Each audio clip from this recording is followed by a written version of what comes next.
Today, we're diving into a huge shift in workplace safety, one that's putting executives and managers directly in the legal crosshairs. If your company's OSHA plan is just sitting on a shelf collecting dust, you're not just out of compliance, you're basically a target. A major reckoning is here, and trust me, saying I didn't know is not a defense anymore.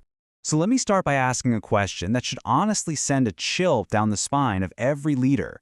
Could that safety manual you spend so much time on, the one you think is protecting you, actually become the very document that convicts you in court?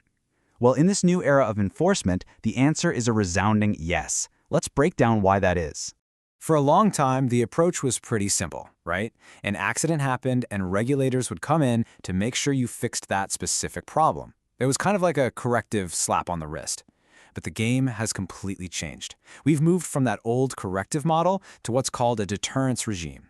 The goal now isn't just to fix a broken machine, it's to punish the system of neglect that let it break in the first place. This is a massive shift in how they think. So let's get into it. Section 1, the OSHA reckoning. And I want to be clear, this isn't just some minor policy tweak. It's a full-blown reckoning. Investigations are way more aggressive, prosecutions are happening faster, and for the first time, personal liability for managers isn't just some remote possibility. It's becoming a probability. And this right here, this reveals the regulators' entire new playbook. They're not just looking at the immediate cause of an accident anymore. No, they're like forensic accountants, but for failure.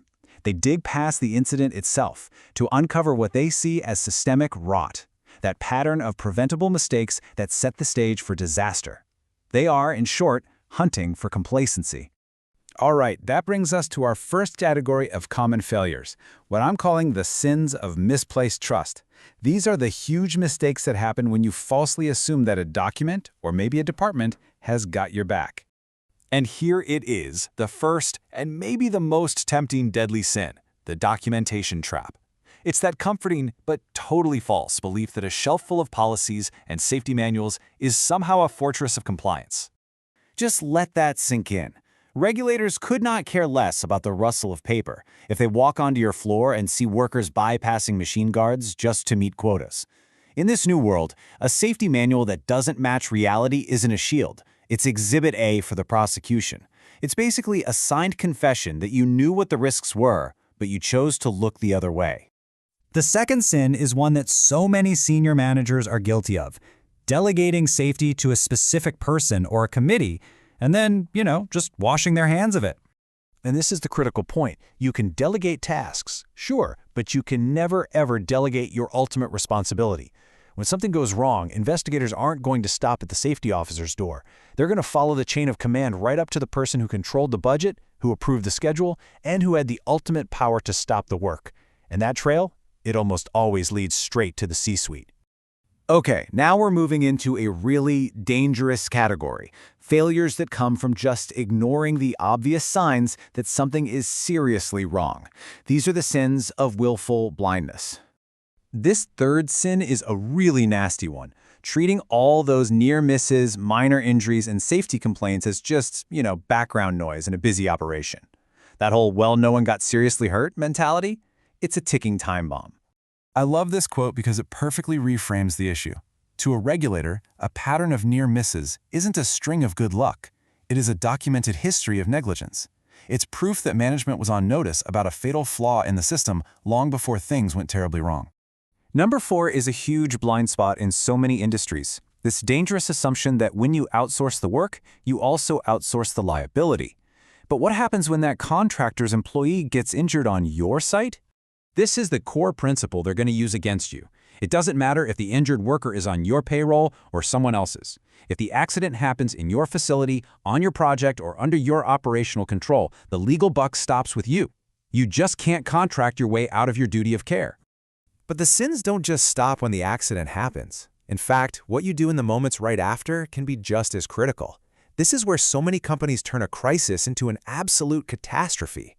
And that brings us to sin number 5, completely fumbling the response in those golden hours right after an incident. We're talking about panicked, chaotic reactions, disturbing the scene, conducting informal interviews, all of which can sabotage your legal defense before it even gets started. You really can't overstate this. The decisions that are made in that initial 24 to 48-hour window, under all that pressure, they're often irreversible. A structured, pre-planned response isn't a luxury. It's the only thing standing between you and a legal firestorm. And this brings us to sin number 6, a truth that should be a massive wake-up call for every single person in a leadership role. That comforting belief that OSHA penalties are just a cost of doing business for the company, that is now dangerously and very personally false. Take a close look at this list. This isn't theoretical. Project directors, plant managers, general managers. These are the actual job titles showing up on indictments. The legal question for them isn't about whether they had malicious intent. It's about whether they failed to exercise due diligence. And that failure now comes with a very personal price. And all of that leads us to the final, ultimate sin. The single most expensive, most damaging, and most telling compliance failure of them all. The 7th and deadliest sin is having a reactive safety culture. This is the organization that only sees the cliff after someone has already fallen off. It's the company that only decides to upgrade equipment or tighten up procedures or invest in training after a tragedy has already struck. And you have to understand, regulators don't see those post-incident improvements as a sign that you're a responsible company. They see it as a confession. It's an admission that the risk was always foreseeable and the solution was always available. You just chose not to act until it was too late.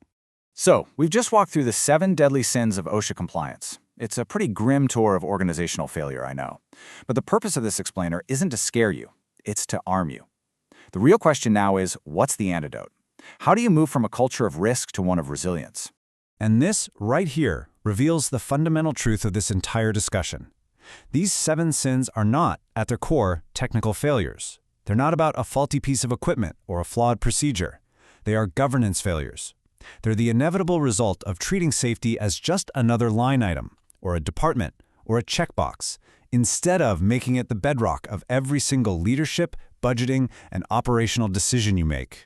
At the end of the day, it all boils down to this one unavoidable question. Because that scrutiny will come, whether it's from an incident, a random inspection, or a whistleblower. And when that spotlight finally hits your organization, the evidence of your culture is going to be undeniable. Will it tell a story of foresight and diligence, or a tragic tale of preventable failure?